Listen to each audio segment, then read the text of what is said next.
All right. Welcome, everyone. We are live. We're a little bit late. I'm sorry. Apologize for that. There were some technical difficulties, power outage of a colleague of mine is not going to make it, and I've been promoted to taking care of this live stream.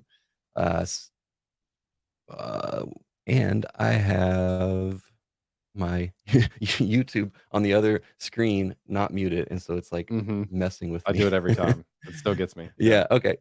Awesome, awesome. Well, I'm Jesse, by the way, for everyone who is watching, and with me I have James Q. Quick. Welcome, James. Hey, Uh, hey. give us a quick introduction, and then we'll get into some more stuff after that. Cool. Yeah. Short piece is I am now a full-time content creator. Jesse and I have a lot of background in content and working together in a couple of different formats and manners. So I'm sure we'll get to talk about all that. But I did evangelism and developer advocacy for several years while doing content on the side. And then as of 6, 7, maybe 8 months now, been doing content full time for myself, which has been pretty amazing. Awesome. So the point of this stream, I believe. Oh, hey, Mike, you you made it on mobile. I did. Wow. Jay- Okay. So for those watching, there's a huge tractor outside of your window, I guess, and just dug a hole through your power lines, right? yeah, there you go. Oh, awesome. H&M. Amazing. Yeah. Nice. Ah, nice. Cool. So I was just doing a quick introduction and letting the listeners know that what we're gonna talk about. So developers, there's the traditional route of a developer of working on front end or back end, wherever that might be. But there are other things, other side things, side hustles, or whatever might want to call them, that could potentially become full time Mhm. gigs, as James will talk about. Um, and not the traditional route of creating content and helping other developers in different ways. And that's sort of what Mike and I do, as well as developer advocates. We help developers. We create content like these live streams and podcasts and videos and whatnot. But James has gone even further, and he's doing that full time. So we're going to get into a bit of James's background to talk about how he got to where he is today, and see what gems we can get out of James to help us Yeah. all. Awesome. And James, thanks so much for joining us. Can you guys hear me okay? Yeah, that's good. Yeah. Sounds Yeah, good. awesome. So I'm really excited to dive into this. And as folks are joining the stream, I'd love for them to share what they're interested in, and maybe a little bit about their background. If they're software engineers, if they're just getting started in their career, and if they're interested in creating content, just like James does, and Jesse. And I think, I started my career over 20 years ago, writing software and doing all things systems, and creating content wasn't even a thing until I guess I'm going to say maybe 7, 8, 9, 10 years ago. Did I even start thinking about that? Um, but today it's one of the primary things that I do. And as a software developer, I learned primarily through content creators. Right, that's how I grasp new concepts, learn new languages. I'm just learning Flutter, which is really exciting. Learning a brand new language and and a coding environment. And I'm curious what folks are interested in as they come into the stream, as we get the conversation with James started. I'll turn it back Yeah. to you, Jesse. Yeah. Yeah. Ask your questions, and we'll get to them. Welcome.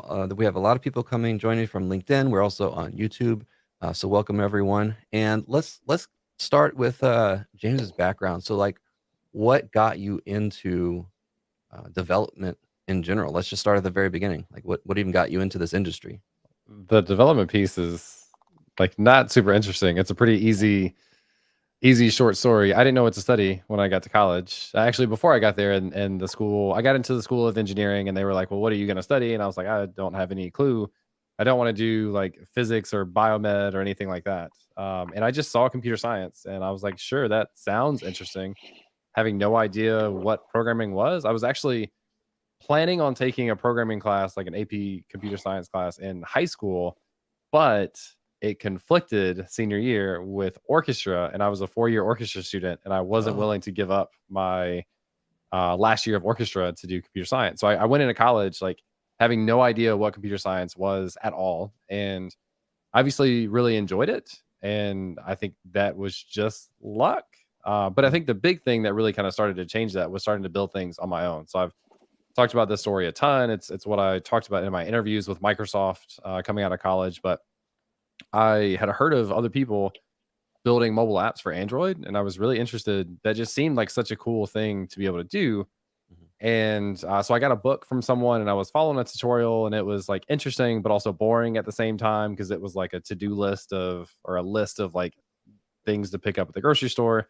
And so I decided I just want to like, I've learned enough to get started. I want to go and just build something that I'm excited about.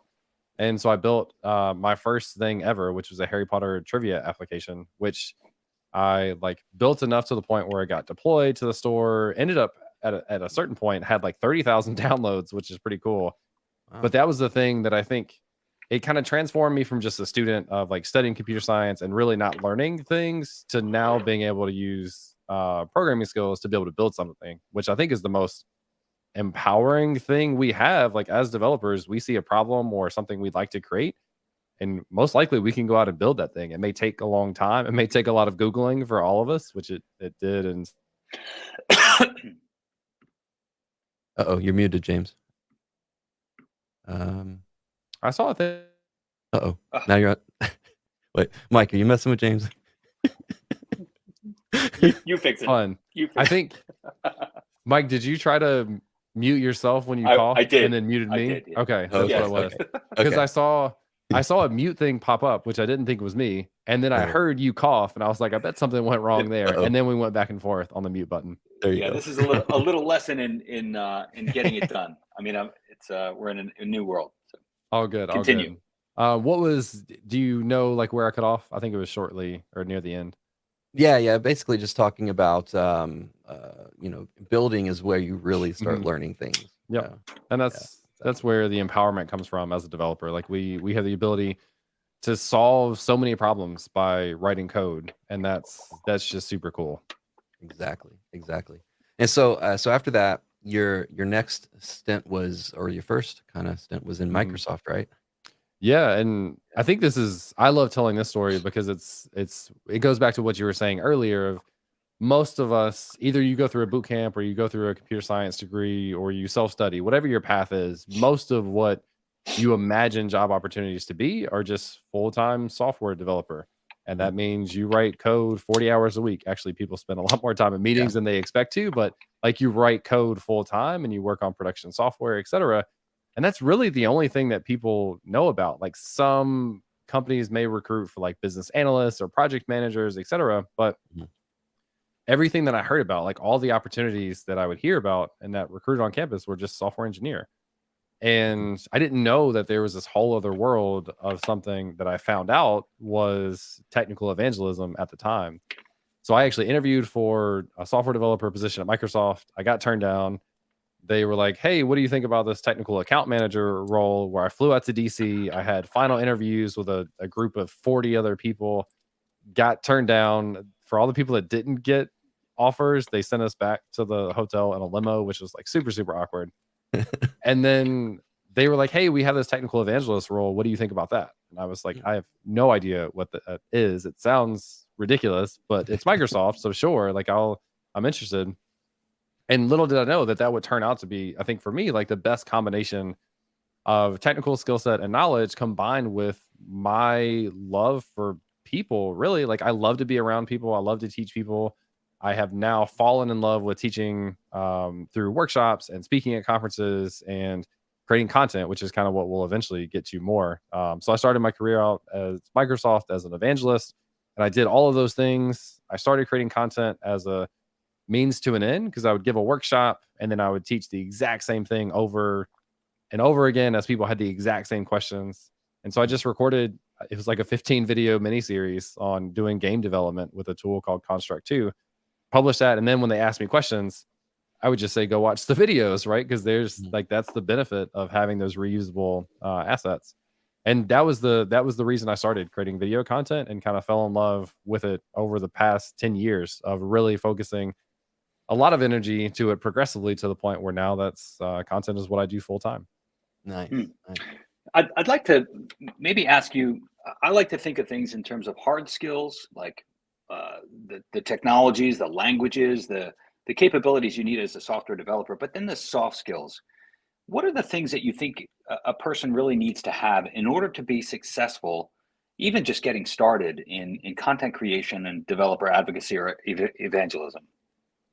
Yeah. So the one thing I'll start by saying is most people think they're either good or not at things like the things that I will say, people think either you're good at it or you're not. So I want to caution people before I list off things, don't gatekeep yourself by assuming you're not good at this thing. I professionally speak now. I never thought I would ever be a speaker. I create content professionally. I never thought I would be a content creator.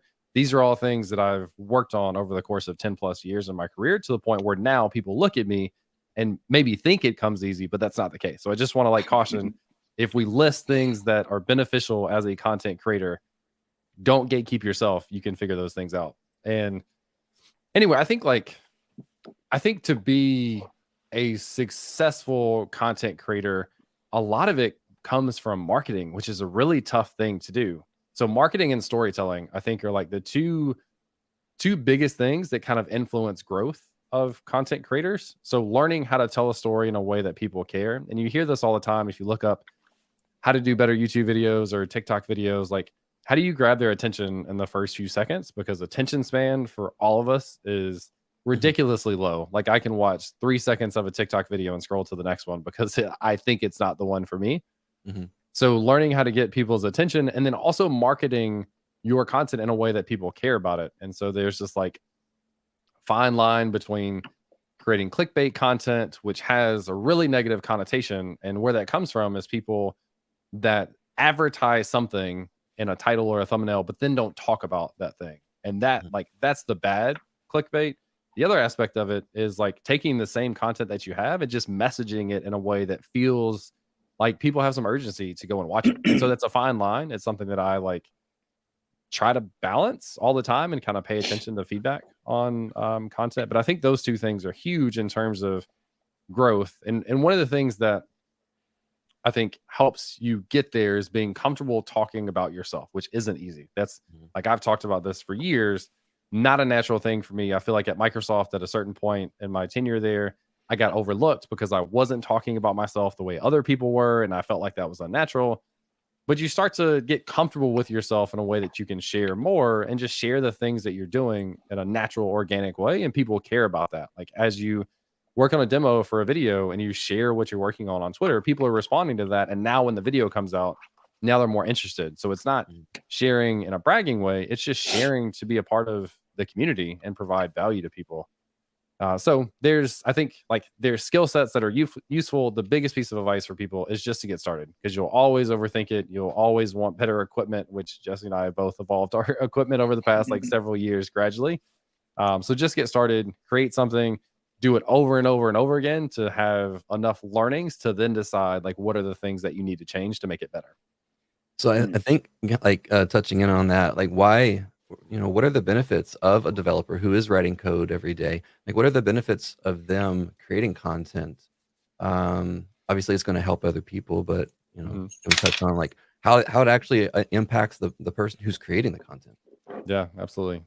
So I have a personal philosophy. It's also the name of my Discord, which is learn, build, teach. As developers, we never, especially in web development, JavaScript ecosystem, we never stop learning because you can't, because you'll be like out of date in 6 months or whatever.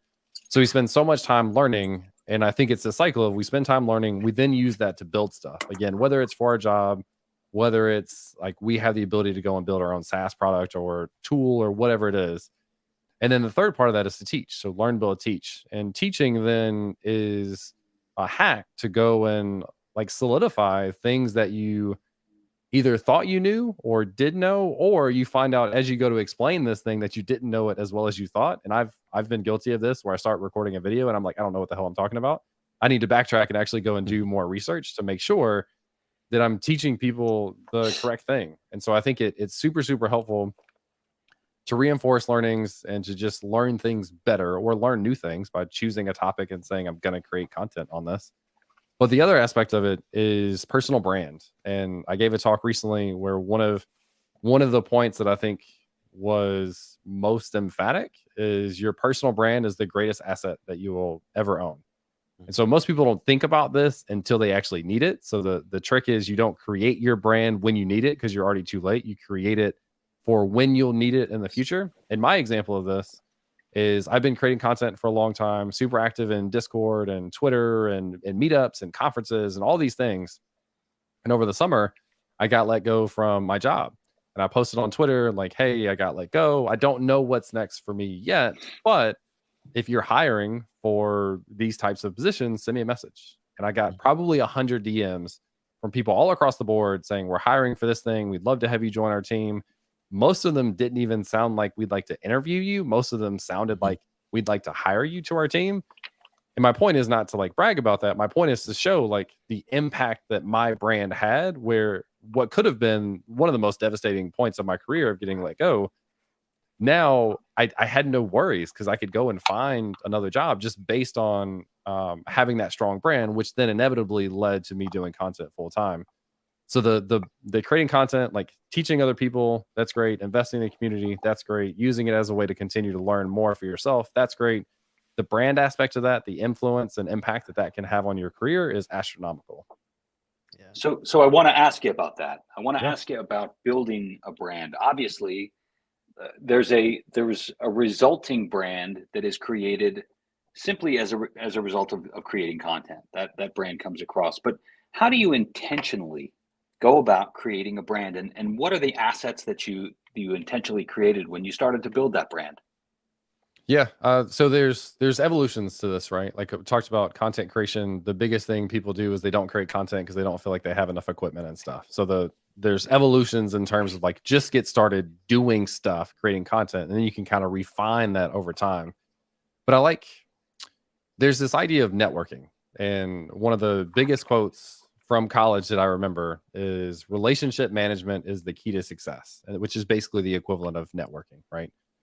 And it has kind of that sterile, cold connotation to me of like the person that, hi, I'm James, I do this. What can I get out of you type thing? But I like to change that and use the phrase like investing in your community. So you can invest in your community by creating content. So you benefit from all the things that we just talked about, but you're also putting content in the ecosystem for people to benefit from. And so investing in your community just means showing up. So if you want to build a brand, like just show up for the developers and meet developers. You'll hear this maybe cliche a lot in evangelism and advocacy. Meet developers where they are. Well, where are they? They spend time on Twitter. They spend time in live streams. They spend time on Discord, meetups, in-person events. They watch YouTube videos. They watch TikTok now. So if you just show up in those places and invest in the community, people are going to respond to that. And this is like, it doesn't happen overnight. But if you get in the habit of doing that, regardless of whether or not your goal is to do content full time, you're building a brand. People are starting to know you for something, and that something can evolve over time. And you can start to like narrow that down and then build assets and be more intentional about the content that you create based on your evolving brand. But the first thing is just investing in your community by meeting developers where they are and just sharing. That's like the easiest thing to get started with, or the easiest pillar to follow in building a brand. Mm-hmm. Yeah, I think engaging with developers, like you said, wherever they are, if that's local meetups, if that's your team that you work with, if that's going to conferences online on Twitter, there's so many avenues of brand building. Jesse and I got to meet for the first time in November at a conference in London, Yes. which is amazing because we've done tons of stuff online together, collaboration or just chatting or whatever.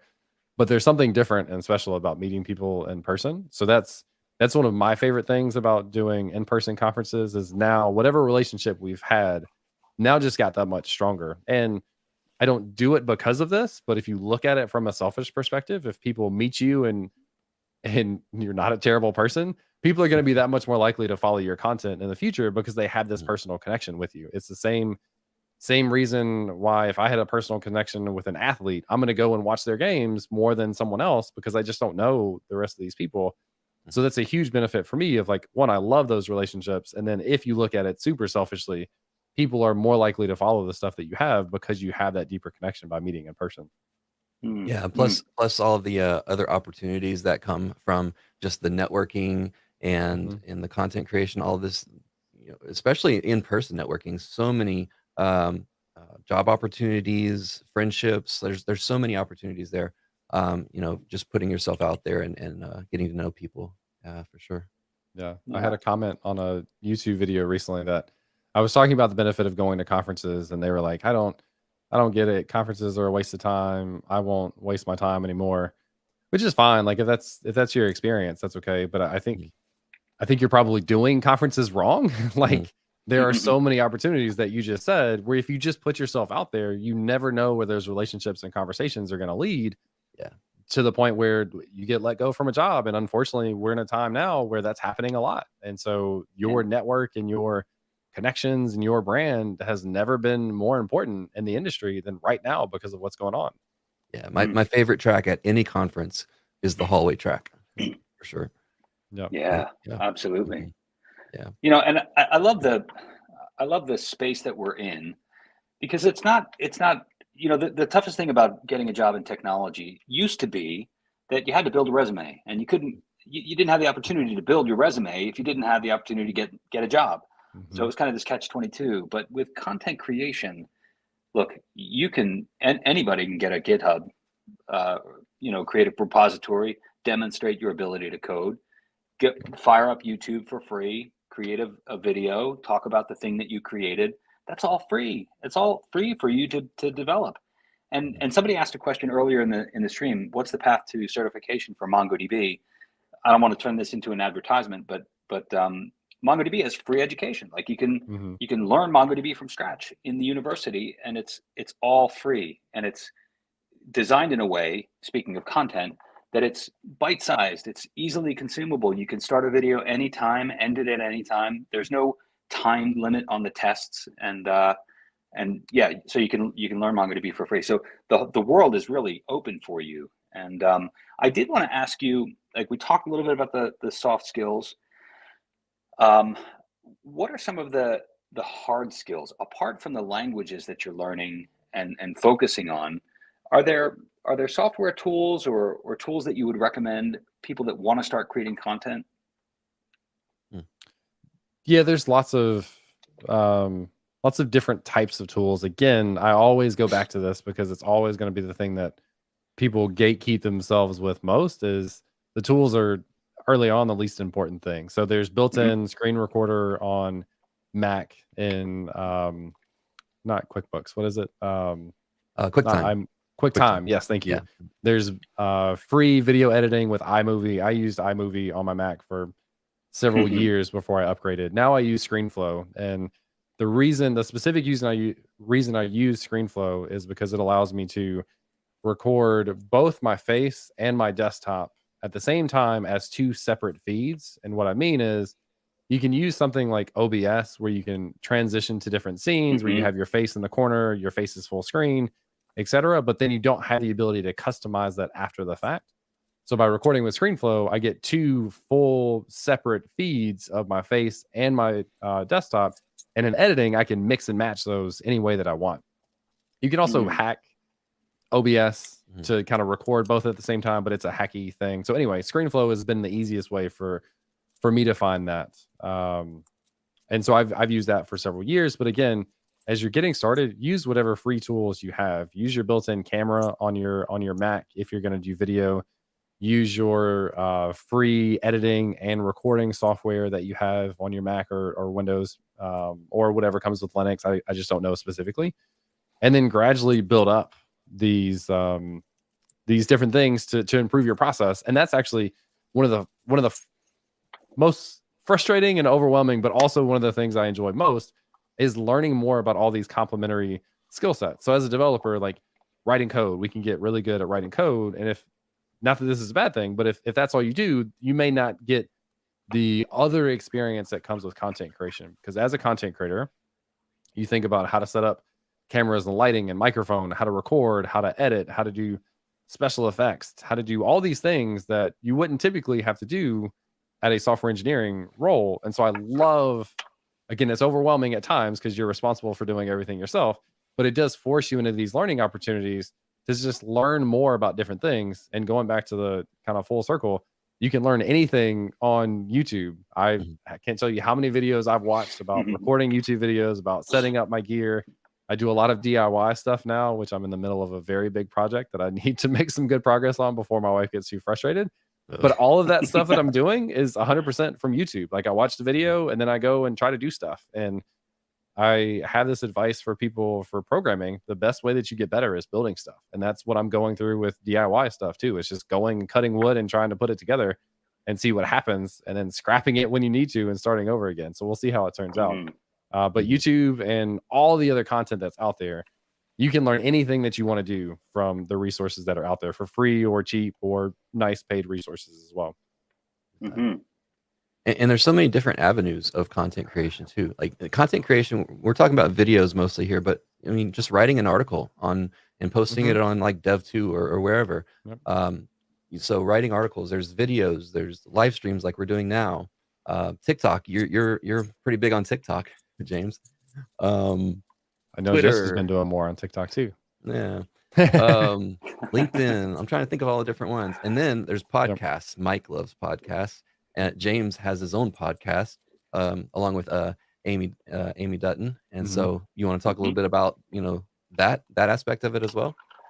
Yeah. Like you said, there's tons of different ways you could do content. So again, going back to the how do you get started, like pick something that's easy for you and just do that for a while and then evolve. But I had kind of been interested in the idea of doing a podcast for a long time. At the time when Amy and I met, I was doing a live stream series where I just brought people on to like show me something. It was fun. It was an easy networking thing of just reaching out to random people and saying, hey, you do this cool thing I saw. Let's talk about it. And so I forget what the exact thing was, but I reached out to Amy and she came on the live stream, and I was doing all this on the side when I was working at L0 full time. So I was working at L0 full time doing content on the side. And then she messaged me a few days after. She said, hey, like, I really enjoyed the conversation. I felt like we worked well together. What do you think about starting a podcast? And when she tells the story, she says that I said no, which I don't think is quite exactly what I said. I said most likely not, because I'm already have too many things that I want to do and not enough time.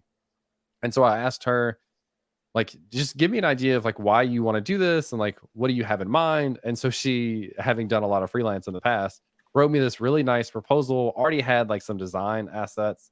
And the thing that we resonated with each other was her kind of mission statement, basically, of this all comes from a place of loving to teach. And, and that's been kind of something that I think I've like realized more for myself, like creating all this content, speaking at conferences, working with people I never thought this was the case, but it's because I love to teach. So we kind of bonded over that. She's got an amazing complementary set of skills, specifically on the design side, but also amazing development skills as well. And so it felt like a good fit. And I told her up front, like, I can only do this if kind of you take on the majority of the admin work for it, which I felt bad about, but she was like completely into it and we were in line.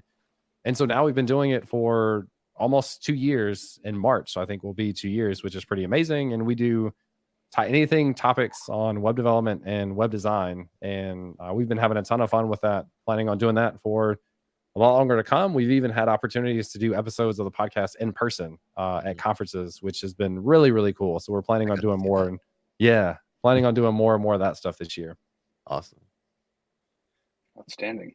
So yeah, go ahead, Jess. Well, I was going to say the same thing for myself. Like I never would have thought that I would be, you know, creating content. I create content for MongoDB. I create content on the side as well. This is not something that I ever, like I was an engineer for a long time as well.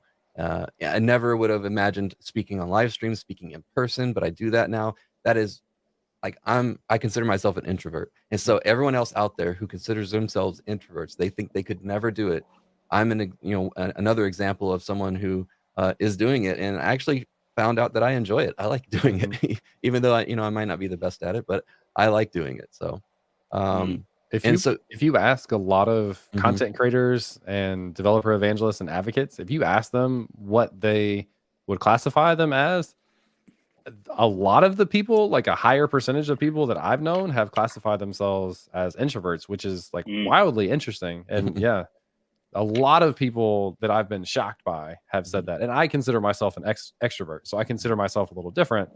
But that doesn't mean like I've never in any of our interactions and the one time in person, I've never looked at Jesse and been like, introvert, he's not capable of like doing these social things, because he obviously 100% is. And that goes back to this idea of like, don't look at someone that does something and that has been practicing these things for years and just assume they're good at it. Assume that they put in hours and hours of work of practicing and getting better and feeling more comfortable in those situations, to the point where now they look comfortable doing it, and that anyone can go out and do that as well. Exactly. Yeah. Go back and look at our original works. Yeah. And yeah, it's definitely, there's a progression there. A progression so far that, you know, James recently keynoted at that conference. So like, you know, you're definitely, you got good things coming. I think you're going to All Things Open as well coming up, right, in May. All Things Open. So I'm going to Render ATL in May. Oh, I did All Things Open this past November, which was, I feel like there's been a kind of nice progression in my speaking year, or my speaking career this past year, where I had All Things Open, had a big audience, gave a talk that I was super excited about, got some amazing feedback, which felt great. Then had the opportunity to keynote at that conference and had similar feelings, both about like how I did myself, but then also response from audience members and stuff. And that's one of the things that I want to kind of increase my profile continuously as a speaker, and start to target more keynote opportunities and make that a kind of a portion of the things that I do in my career, because I love it. I feel like I have things that I've learned and beliefs and things that I can share with other people to inspire them and all these things. So I'm really enjoying where I am right now from a speaking perspective, and excited to continue to hopefully grow that as a part of my career. Do you want to talk a little bit about so creating content that's a little bit more tangible? Like I can understand going from software development to creating content around that, but speaking, it's kind of a difficult thing to transition into. Well, frankly, because conferences are less willing to take someone who has never spoken before. Yep. So what advice would you have for folks that want to get into speaking but have not done it yet? Yeah, there's one is to start with like a local or virtual meetup, like something smaller. If you look at things are a little different post COVID. There's not as many in-person meetups. There are lots of virtual things.